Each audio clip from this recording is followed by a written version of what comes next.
या ठिकाणी त्रिमूर्ती मंगल कार्यालयामध्ये सहर्ष स्वागत.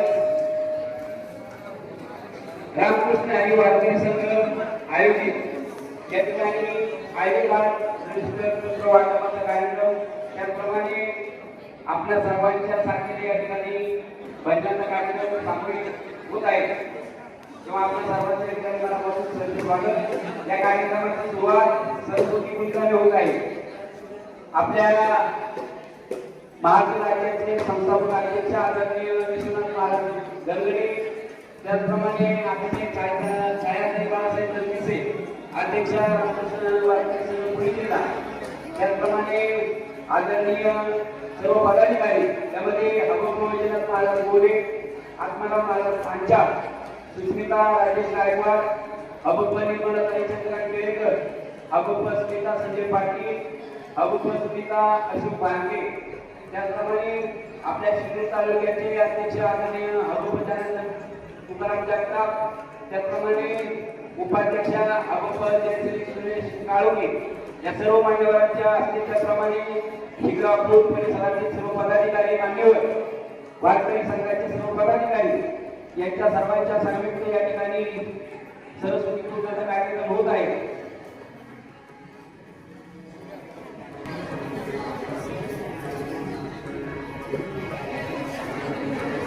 या कार्यक्रमासाठी ज्यांचं सौजन्य आहे आदरणीय श्री अप्पासाहेब उजगळ, या कार्यालयाचे मालक, त्रिमूर्ती मंगल कार्यालयाचे मालक, त्याप्रमाणे आपल्याला जी साऊंड सिस्टीम दिली आहे त्या आदरणीय कैलासराव उजगळ, त्याचप्रमाणे फ्लेक्सचं सौजन्य कार्यक्रम फ्लेक्स, त्याचप्रमाणे या ठिकाणी अभिनंदन, त्याचप्रमाणे आपल्या सर्वांना यशस्वी महाभोजनाचा कार्यक्रम, त्याचप्रमाणे आदित्य अनोबा गायकवाड संप्रदाय संस्था दिंडी क्रमांक 97 आळंदीचे पंढरपूर, या मान्यवरांच्या ठिकाणी आपल्या सर्वांना सहकार्य लाभलेलं आहे. मी आपल्या सर्वांचं त्या ठिकाणी मनापासून आभार व्यक्त करतो. या कार्यक्रमासाठी आदरणीय आपल्या सर्वांचे नेते श्रीकांत सातपुते यांचे या ठिकाणी आगमन झालेले, त्यांचे मनापासून सहर्ष स्वागत.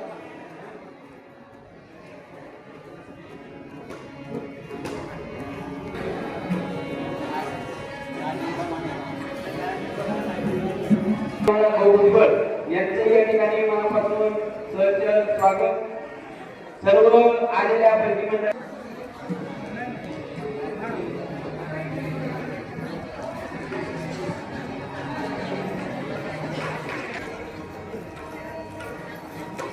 आलेल्या सर्व मंडळांचे प्रमुखांना विनंती आहे, आपण आपली नावनोंदणी करा. संघाच्या अध्यक्ष आदरणीय अभंग छायाताई बाळासाहेब जगमिसे यांना विनंती करतो की त्यांनी या ठिकाणी आपले विरोध व्यक्त करावा. उन्हामध्ये आपण हा कार्यक्रम ठेवायचा थोडंसं आम्ही पुढे ढकललं होतं, पण तरी पण आता ही मंडळ खूप दिवसापूर्वी आम्ही आयडी कार्ड केलेली आहे. तुम्ही सर्व मंडळ सर्वांना आधी रामकृष्ण हरी आणि या कार्यक्रमाचे अध्यक्ष आमचे गरगडे महाराज यांनी तुम्ही मला ही संस्था कशासाठी काय काम करते आणि आज इथं काम केलेले आमचे जयश्रीताई जगताप दादा यांचा खूप सिंहाचा वाटा म्हणावा लागेल असं यांचा हा दुसरा कार्यक्रम आहे ताईंचा आणि महाराजांचा. यांचं खूप सहकार्य आहे संस्थेमध्ये. आणि तुम्ही मला आयडी कार्ड देता, त्या आयडी कार्डचा पुढे काय उपयोग होणार आहे, पण आम्हाला या संस्थेमध्ये सामील करून घेतात. हे कशासाठी घेतात तर वारकरी संप्रदाय आपण पाहतो, आज सरकारला सुद्धा वारकरी संप्रदायाची खूप मोठं आपली मदत आहे त्यांना आणि गरज सुद्धा आहे. त्यासाठी संप्रदायासाठी त्यांनी काहीतरी केलं पाहिजे आपल्याला, म्हणून आपण एक संघटना तयार करतोय, एक आपली मोठा आपला एक समूह तयार होणार आहे. यासाठी आपण आयडी तरी आहे संघटनेमध्ये तुम्ही सामील होत आहे आणि या संघटनेमध्ये तुम्हाला आम्ही फक्त तुमच्याकडनं आयडी कार्डचे पैसे घेतो, तुम्हाला आयडी कार्ड बनवून देतो आणि संघटनेमध्ये सामील करून घेतो. पण पुढे जे काही कामं असतील, अनेक गावात खेड्यामध्ये काही मंडळ, काही सांप्रदायिक वारकरी मंडळ असतील, टाळकरी असेल, हार्मोनियम वादक असेल, पकवादक असेल, असे खूप काही प्रत्येकाला काही काही संसारिक दृष्टिकोनातून सुद्धा गरज असते. आपण फक्त भक्ती करतो म्हणजे आपल्या काय पोट त्याच्यावर चालता असं होत नाही. त्यासाठी आपल्याला यातूनही काहीतरी अनुदान स्वरूपात काहीतरी मिळावं आणि यासाठी आपण सरकारकडे मागणी करतो, तर त्यासाठी आपल्याला काहीतरी पाठबळ असलं पाहिजे. आपल्याला काहीतरी आपल्या पाठीमागे खंबीरपणे कोणतरी आपण एकटं जाऊन आपल्याला कोणी काय देणार नाही, म्हणून आपण संस्थे संस्थेमध्ये सामील झालो आणि आपण सरकार त्याद्वारे तुमच्या भागामध्ये कोण आमदार असतील, कोण काय नगराध्यक्ष असतात, काय असतात, ज्या भागामध्ये कोण कार्यकर्ते असतात, यांच्याद्वारे आपण सरकारकडून काहीतरी त्याची मागणी करतो, कुठं काही सुविधा येतात मानधनाच्या याचा आपण लाभ घेऊ शकतो. तर त्यासाठी आपण कुठेतरी संस्थेमध्ये आहोत आणि त्या संस्थेमार्फत आपण काय मागू शकतो यासाठी तुम्हाला या संस्थेमध्ये सामील करून घेतले जातं. आणि संस्थेमार्फत आपण कार्यक्रम घेऊन आपण या भक्ती मार्गामध्ये आहोत. त्यात आपल्याला काय येतं, आता तुमच्याकडे एक अभंग म्हटला जाईल. मला वाटतं खेड्यापाड्यात सुद्धा बऱ्याच मंडळांनी ही काही महिला मंडळांनी सुद्धा दक्षता घ्यावी की शक्यतो सेवक अभंग बसून नाही, अभंग सांप्रदायिक असावा, गौरव सांप्रदायिक असावी, चाली जुन्या असाव्या. आता पुरुष मंडळींना माहिती असतात, पुरुष मंडळीची भजनं खूप छान सांप्रदायिक असतात. आमचं कधीतरी इकडे तिकडे होतं, आम्हाला कधीतरी इकडे त्या चाली आवडतात, काय आवडतं असं काही आमच्या हातून होतं काहीतरी, पण तरी पण थोडासा भक्कमपणा यावा. आणि महिला भजनाला जातात, आम्ही आमची घरातली कामं आमचा संसार सांभाळून आम्ही भजन करतो. आम्हाला काही कोण मानधन देत नाही जास्त. कधी कधी आम्ही महिलांच्यातच आमच्यातून पैसे काढतो, साड्या घेतो, गाडी खर्च करतो, तर आम्हालाही काहीतरी मिळावं. त्या भागातून कुठं साहित्य सुद्धा घ्यायला आमच्याकडे पैसे नसतात. आणि प्रत्येक जण घरातली आमची मंडळी काय म्हणतील, भजनाला पण जाताय तुम्ही, फिरताय संसारातून आणि तुम्हाला खर्च पण आम्ही करायचा. त्यामुळे आम्हाला काहीतरी मिळावं, कुठं साहित्य मिळावं. आता तुम्ही हे पत्र केले, आम्हाला तुम्हाला संघटनेकडून प्रमाणपत्र मिळत जाईल. या प्रमाणपत्रातून तुम्हाला काही साहित्य तुमच्या भागातून वाटप केलं जातं. सिटीमध्ये सगळीकडे होते, आता इकडे पण वाटतात खेडोपाडी. इकडे स्त्रियांना शक्यनी सगळ्या मंडळांना त्यांच्या भागातल्या पक्वाद दिले, पेटी दिले. आमच्या भागात आमच्या प्रकारामध्ये चंद्रकांताला आमच्याकडं आमदारांनी त्यांनी कसं दिलं माहित नाही आम्हाला, पण आम्हाला सगळ्यांना टाळ दिले, पक्वाद दिलं, हार्मोनियम दिले, बसायला ब्लँकेट दिल्या, विने वाटले. म्हणजे 5-5 वस्तू आमच्या मंडळाला. माझ्या भागात 32 मंडळ आहे, 32 मंडळांना सगळ्यांना 5-5 वस्तू असं साहित्य वाटप केलं गेलं. मी फक्त आपल्या संघटनेतून महाराजांचं सहीचं पत्रक त्यांना दिलं होतं. तर अशी काही कामं संघटनेतून आपली केली जातात.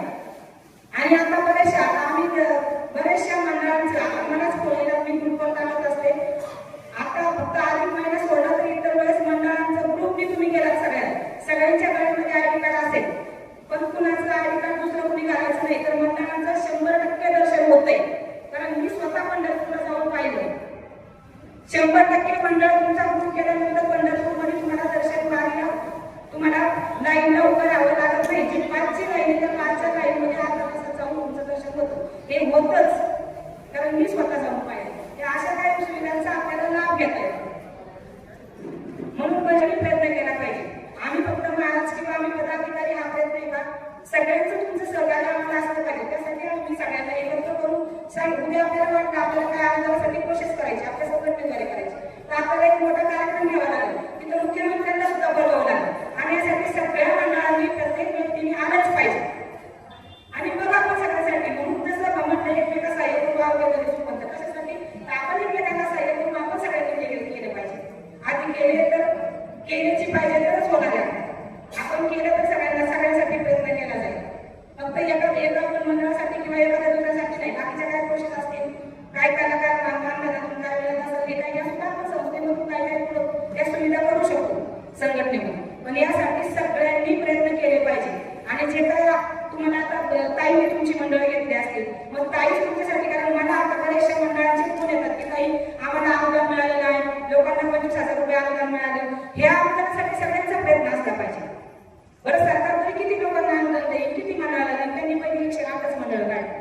आता काय 10,000ची काही मानधनाची योजना परत येत आहे.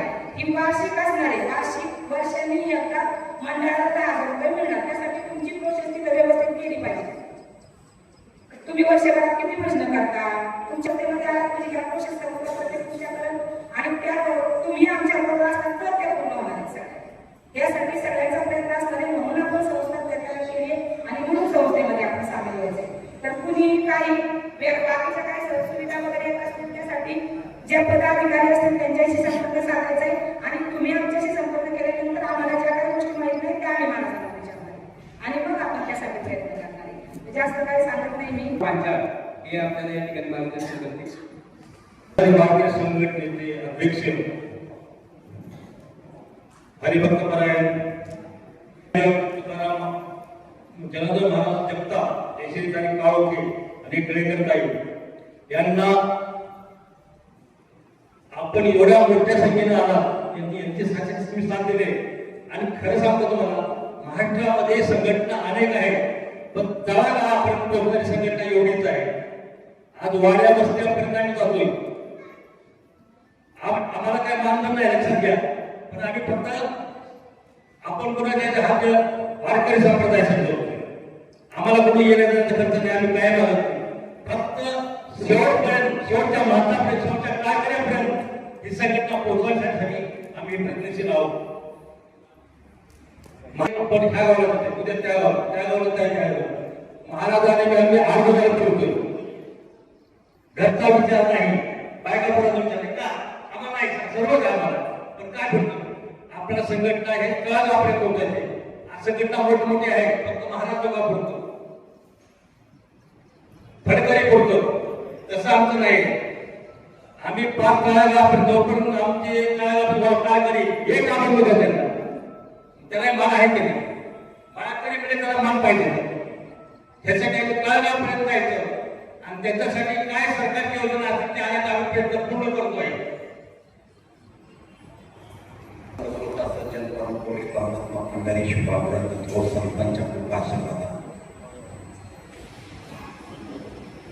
आज आपल्या या गावामध्ये रामकृष्ण हरी वारकरी संघ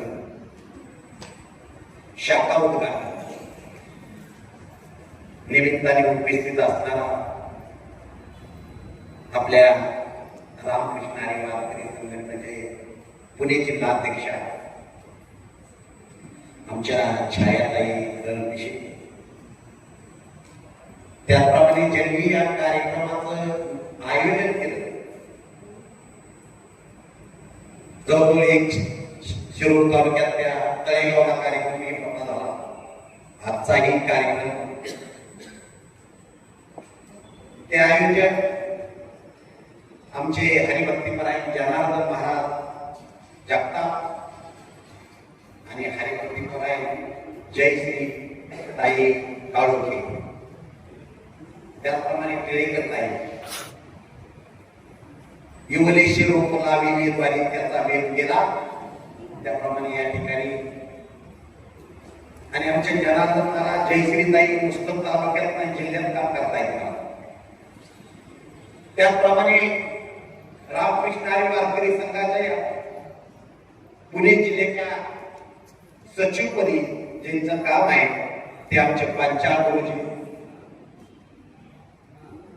त्याचप्रमाणे सर्व विभागामध्ये काम करणारे आमचे गायकवाड महाराज, बाळासाहेब रणपिशे महाराज, आरपळे महाराज, भाकरे महाराज,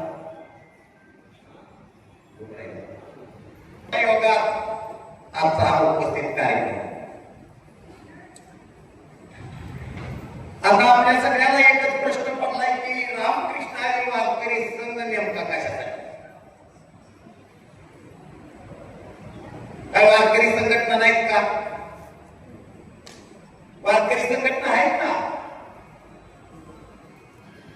पण एक गोष्ट लक्षात ठेवा, गावागावातल्या भजन मंडळाला, वाड्या वस्त्यावरल्या भजन मंडळाला बरोबर घेऊन जाणारा एक संघ आहे, त्याचं नाव आहे रामकृष्ण हरी वारकरी संघ. आणि खरे संत या ठिकाणी भेटतात, फार मोठा त्यांचा अधिकार आहे. म्हणजे गावागावाला संस्कार, नीती, नियम, रीत, मर्यादा, परंपरा दाखवून देतात त्या गावामध्ये. यांचा अधिकार देखील फार मोठा आहे महाराज. आता पदर नसा नेमच्याची ग्रंथाने अधिकार आम्हाला दिला गावागावातल्या भजन मंडळाला. त्या सिद्धांत बोधमध्ये सांगितले, गावचा महामेरू, आधार स्तंभ कोण असेल तर त्या गावातला संत म्हणून त्या भजन मंडळाला ग्रंथात आमचा अधिकार. पण व्यवस्था म्हणा, व्यवस्था आजच्या काळात नव्हे, पूर्वीपासून व्यवस्थेचं काम कोण करतो म्हणा तर ग्रंथाने सांगितलं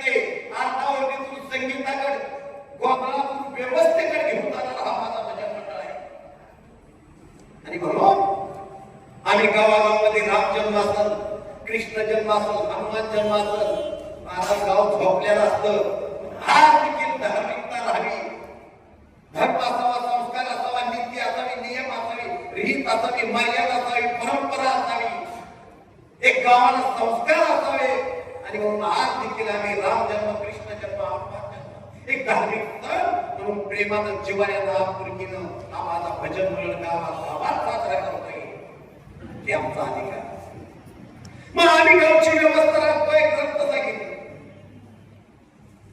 ग्रंथाने आणखी सांगितलं, बर आपल्या काळात का माळ आहे घालायची का? प्रभू रामचंद्रांनी जन्म घेतला त्रेता युगामध्ये. रावणाचा निपात करण्यासाठी रामाला जन्म घ्यावा लागला. पण त्याच वेळेस जी वानरसेना जन्माला आली ती दुसरं तिसरं कोण नव्हतं तर आजच्या काळातला हा मालकरी भजन मंडळ होता. म्हणून आमच्या गळ्यात माळ आहे. आमचा अधिकार आहे, आम्हाला दिशा आहे. फार मोठा अधिकार आहे ग्रंथाने दिलेला, शास्त्राने दिलेला. एवढा मोठा आमचा अधिकार असताना पण पूर्वीच्या काळी महाराज एक काळ होता की राजाच नव्हता. ग्रंथात सांगितलं राजा नव्हता. पहिला राजा निर्माण करणारे त्या व्यक्ती साधुसंत हत्तीच्या सोडत महागिरीने पहिला राजा तयार केला. ते देखील गावागावातले भजन मंडळ संत होते. पण संत कुणाला म्हणायचं? संत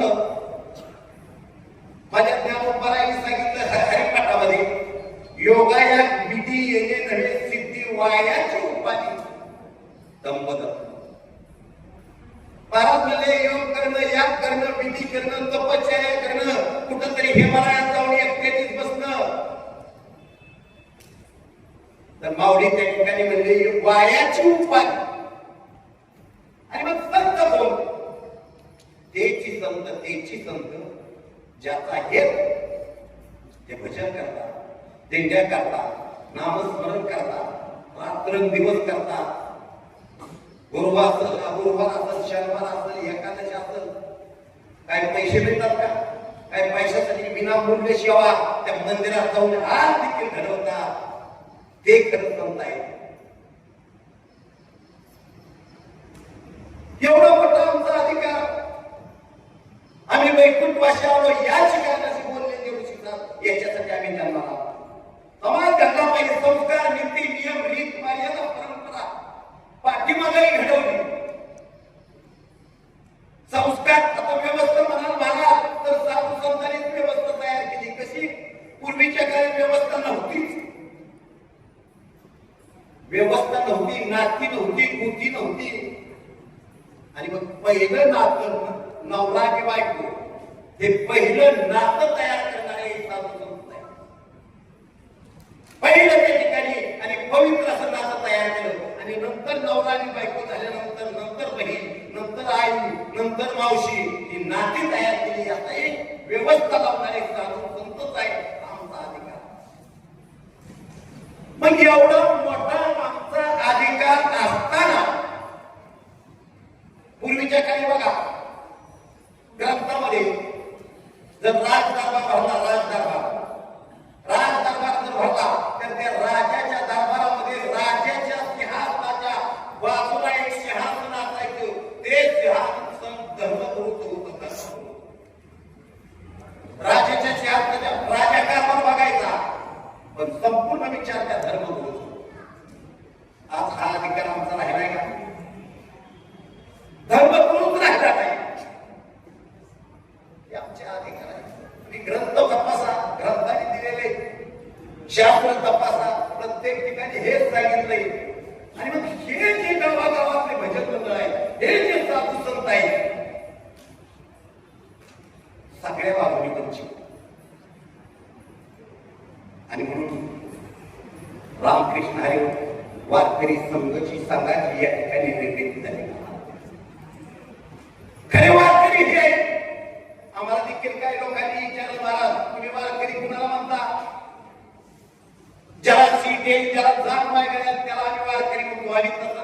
ज्याच्या गळ्यात माळ आहे, पंढरीची बाजी, आनंदीची बाजी जो करतोय तो खरा वारकरी आहे. आणि खरा संत आपण त्याला म्हणतो. आणि म्हणून आम्ही काय सरकारकडे सांगितलं की खरे समाजाचे कणा, समाजाचे महामेरू, समाजाचे आधारस्तंभ हे आहे. समाजामध्ये संस्कार, नीती, नियम, रीत, मर्यादा, परंपरा, धार्मिक सण, देवाचं कार्य जे असतं ते संतांचं कार्य असतं. देवाचं कार्य काय? भक्ताला कृपया कशी दुर्जनाशी संवाद, हेच कार्य आम्ही करतो. यदा यदा ये धर्मस्य ग्लानिर् भवति भारत अभिधाम धर्मस्य सदात्मनं सुधाम्यं, हे देवाचं कार्य. आणि यासाठी आम्ही गावागावात धार्मिकता, संस्कार, नीती, नियम, रीत, मर्यादा, परंपरा जोपासण्यासाठी आम्हाला गावात काम करतो. म्हणून आम्ही भजन करतो. उद्देश आमचा एक आहे, मूर्ती हे जग न देखवे डोळा, येतो कळवळा दुनिया. आणि मग दुनियाच्या कळवळासाठी आम्ही रात्रात जागर करतो, दिंड्या काढतो. आवकाशासाठी पंते हाती लागली पाठी, तैसे संत जगी. यासाठी आम्ही जन्माला आलो, क्रिया करून आम्ही द्यायची. आणि म्हणून आम्ही सरकारला या ठिकाणी आता जवळजवळ आता काय घ्यायचं काम नाही. सुरुवात झाली सातारा जिल्ह्यातनं, सातारा, सांगली, आता पुण्यात, नगरला, ठाण्याला आता जवळजवळ आपल्या 38,000 शाखा झालेत. सरकारपर्यंत लातूर जिल्ह्यात आपलं काम चालू झाले आणि सरकारपर्यंत आपलं नियोजन केलेलं आहे. सरकार देखील आपण नियोजन पण आणखी काही निर्णय घेतला नाही. चंद्रकांतदादा पाटील आले होते पुण्याच्या ठिकाणी कार्यक्रमात एका मोठ्या, त्या ठिकाणी त्यांनी आमचं निवेदन आपलं वाचलं. त्या ठिकाणी त्यांनी आम्हाला काही आश्वासनं दिली. ते विखे पाटील आले होते महाराज नगरमध्ये, त्यांनी काय आम्हाला शिवेंद्रराजे साताऱ्याला कार्यक्रमाला बोलवून त्यांनी निवेदन त्यांनी सरकारपर्यंत पोहोचलंय, पण अजून निर्णय नाही झाला. आमचं काय मत आहे एक गोष्ट लक्षात ठेवा, आमचा अधिकार आहे. पण ही आता आमच्यासाठी सरकारने एक योजना आणली, ती कलाकार मानधन योजना. एक योजना ही काय आजची योजना नाही. कलाकार मानधन योजना ही आजची नाही. त्याला जवळजवळ 10-15 वर्ष झाली ही योजना चालू आहे.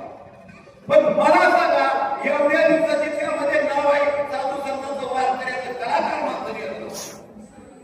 या योजनेचा फायदा किती लोकांना, इतक्या लोकांना तपासण्यात किती लोकांना मिळतो? ही योजना किती लोकांना चालू आहे? मग आता हे आंदोलन योजना कुणाची?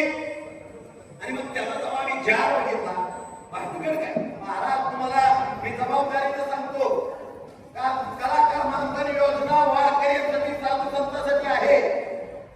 पण आतापर्यंत वारकरी संप्रदायामध्ये कुणी त्याच्यावर आक्षेप घेतला नाही. आपल्या संघटनेने सांगितलं, संघटनेने निवेदन तयार केलं, आम्ही बोललो, शासनाच्या कानावर गेलो. कारण एकनाथ शिंदे साहेब त्यावेळेच्या काळात मुख्यमंत्री होते आणि त्यांचं दरेगाव सातारा जिल्ह्यात, त्या दरेगावाच्या शेजारीच एक मोठा कार्यक्रम घेतला होता. आणि त्या कार्यक्रमामध्ये आपण बोललेलं सगळं त्यांच्या कानावर गेलं संपूर्ण. आणि त्यावेळेस नियोजन थोडा त्यांनी बदल केला. आम्ही काय म्हणलो, कलाकार मानधन योजना आहे. या योजनेमध्ये कुणासाठी त्याला जार बघितलं तर जारमध्ये समजलं की बाबा पुणे जिल्ह्याला ह्या वर्षी जर कोटा तुम्हाला कलाकार मानधन योजनेचा जर 100 लोकांचा घ्यायचा असता, ह्या वर्षी 100 मला त्यामध्ये तरतूद येत होती. त्यात कलावंत म्हणून तमासगीर आहे, कलावंत म्हणून तुमचे बायका मुळे यांच्यासाठी सेपरेट कोटा 100 मधला 60% ठेवलायला.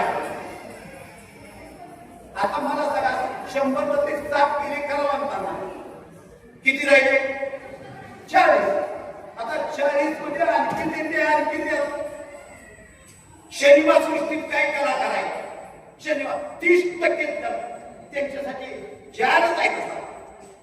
आता मला सांगा, त्यांना 60 गेले, शनिवार सृष्टीला 30 गेले, किती राहिले शिल्लक? आता 10% वाटल्या, म्हणजे 10 जागा राहिल्या जिल्ह्याला. एका गावात नाही, जिल्ह्यामध्ये 10. त्यामध्ये आणखी नुसते वारकरी नाही, त्यामध्ये तुमचे आराधी मंडळ.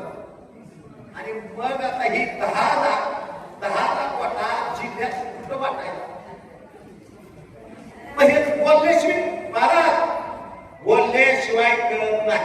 तुम्ही जर बोललाच नाही, लेकरू रडलंच नाही तर आहे तर काय कळलं का त्याला काय पाहिजे ते कुरडलंच नाही. आणि मग आम्ही त्या ठिकाणी योजना मांडून टाकली आता आम्हाला का मिळत नाही ना. आणि ही त्यावेळेला दरेगावच्या शेजारी आम्ही कार्यक्रम ठेवलेला शिंदे साहेब त्यावेळेच्या काळात मुख्यमंत्री होते आणि त्यांच्या कानावर गेला आणि थोडा थोडा त्यांनी वाढवला. त्यात आणखी काय बदल केला. पूर्वी वय देखील त्यात 60 लागत होता आता 50 केलं आणि आता बदल केलाय. पण आमचं मत आहे हा योजना आमचं नाव व्यवहार करण्यासाठी आम्ही काही तमास केला देऊ म्हणणारच नाही. तेही लोक कला म्हणताय पण त्यांच्यासाठी वेगळ्या पोटा ठेवा आणि आमच्यासाठी काहीतरी मार्ग करून ही लोक जे भजन गावात संस्कार तयार करते फार मोठा ह्यांचा अधिकार आहे गावातल्या भजन मंडळाचा. यांच्यासाठी तुम्ही काहीतरी आणि खरे आधारस्तंभ या ठिकाणी कुणच माळ घातली का त्यांचा त्याग लक्षात घ्या. कुणी त्याग करतो माळ कुणी घातलं का. गावच्या गाव सगळं माळ करे का. गावच्या गाव भजन करताय का कोण येतंय. अहो राम जन्म कृष्ण जन्म हनुमान जन्म असला तर गाव झोपलेला असतं. खरे पायी आणि खरे धार्मिकतेचे आधार आणि म्हणून हे आम्ही धार्मिकता जिवंत ठेवली. तर धर्म तर राहिलाय महाराजांच्या काळात राहिलाय का धर्म.